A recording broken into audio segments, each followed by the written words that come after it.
Stand by for your Alaska Aviation Link, where we're going to find out about the Goose hangar at Lake Hood.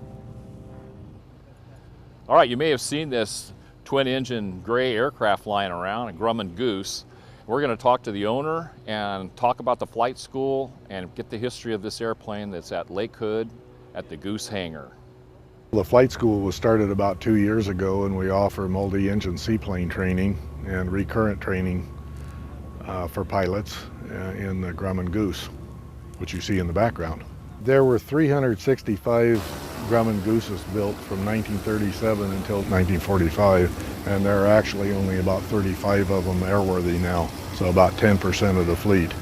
They've suffered accidents and deterioration and been lost, and some of them were lost in World War II, of course, and this is one of the few that are left, and one of the very few in this condition. It was a relic left on the east shore of Lake Spenard for about 20 years, probably from the late 60s through 94, may have been the early 70s, and I acquired it from an estate of the fellow that owned it before me, and I acquired it in 1994, and we rebuilt it for 2 years and completed it in 96.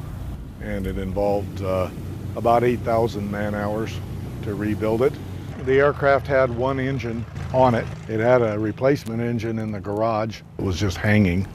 First project was to clean it up, and then there was some sheet metal work done on the fuselage, but it was actually in pretty good condition for having sat around for the period of time that it did. Engines were refurnished over here at Sea Air in 95. The left engine on this airplane is only the second left engine it has ever had on it since 1944. And this has been rebuilt twice by me, so it's one of my favorite engines.